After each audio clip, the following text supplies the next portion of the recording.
अब हम करेंगे क्वेश्चन 7। वैल्यू आपको गिवन है x square plus 13x plus 40। ये आपकी इक्वेशन है। आपको करना क्या है, मिडिल टर्म को आपको स्प्लिट करना है। स्प्लिट करने से पहले आपको फर्स्ट टर्म और लास्ट टर्म की करनी है मल्टीप्लाई, यानी एक्स स्क्वायर की मल्टीप्लाई करेंगे 40 से, तो आंसर क्या आएगा, 40x² आएगा। अब इसके बाद आपको फैक्टर्स निकालने हैं। 2 से डिविजल करेंगे, 2 2 ज़ा 4, फिर 2 से डिविजल करेंगे, 2 1 ज़ा 2, फिर हम 2 से डिविजल करेंगे, 2 5 ज़ा 10, फिर हमारा 5 1 ज़ा 5 आ जाएगा। अब ये हमारे फैक्टर्स निकल के आ गए। अब हमें दोनों इन्हीं फैक्टर्स में से ऐसे दो नंबर लेने हैं जो प्लस करने पर क्या आना चाहिए, मिडिल टर्म यानी 13x आना चाहिए, 13x आना चाहिए, और वही दोनों नंबरों का मल्टीप्लाई कितना आना चाहिए, 40x² आना चाहिए, यानी 40x² आना चाहिए। ऐसे दो इन्हीं फैक्टर्स में से आपको लेने हैं। तो देखिए 2 2 ज़ा 4 और 4 2 ज़ा 8 हो गया। यहाँ पे आंसर क्या आया, 8 आया, और ये 5 ऑलरेडी है।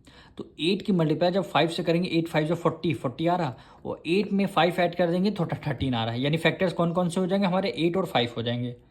तो हमने यहाँ पे यानी 8x x है, हम x लिख दिया, और यहाँ पे 5x, दोनों का सम करेंगे 13x आएगा। अब इन्हीं दोनों की आपको मल्टीप्लाई ही करना है, 8x प्लस मल्टीप्लाई 5x, दोनों की मल्टीप्लाई करेंगे, 8 5 जो 40, x की मल्टीप्लाई x से करेंगे तो x का स्क्वायर आ जाएगा।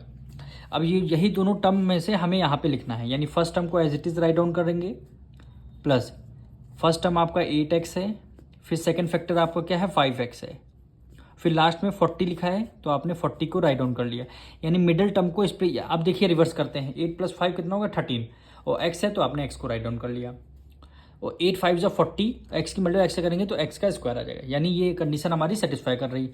अब first 2 term then last 2 term से हमें क्या लेना, कॉमन। अब फर्स्ट 2 टर्म में देखिए x² है, यहाँ x है, तो हमने क्या किया, x को हमने कॉमन ले लिया। जब x² में थे x को कॉमन लिया, बचा क्या, x बचा, प्लस है, प्लस का साइन कर दिया। 8x में से 8 को, अगर x को आपने कॉमन लिया, बचा क्या यहाँ पे 8, तो आपने 8 को as it is write down कर लिया। अब दोनों में देखिए कॉमन 5 है, यहाँ 40 है, कॉमन क्या मिला, 5 8 ज़ा 40 होता है, 5 1 ज़ा 5 होता है, तो आपने +5 को बाहर ले लिया कॉमन, +5 को अगर आपने कॉमन ले लिया, बचा के यहाँ पे x बचा, तो x को as it is write down कर लिया, प्लस है, प्लस का साइन लगा दिया। अब 5 की टेबल में देखना 40 कितने टाइम्स में आता है, 8 टाइम्स में, 5 8 ज़ा 40 आ गया। अब देखिए हमारे दोनों ब्रैकेट सेम हो गए। जब दोनों ब्रैकेट सेम हो गए तो आपको 1 टाइम ब्रैकेट को लिखना है, यानी x + 8 आपको लिखना है। फिर क्या करना है, जो नंबर ब्रैकेट के बाहर हो उनको सेकंड ब्रैकेट में लिखना है, यानी x भी बाहर है आपका और +5 भी बाहर है। यही दोनों हमारे क्या हो जाएंगे, यही दोनों फैक्टर्स हो जाएंगे। अब मिलेंगे नेक्स्ट वीडियो में।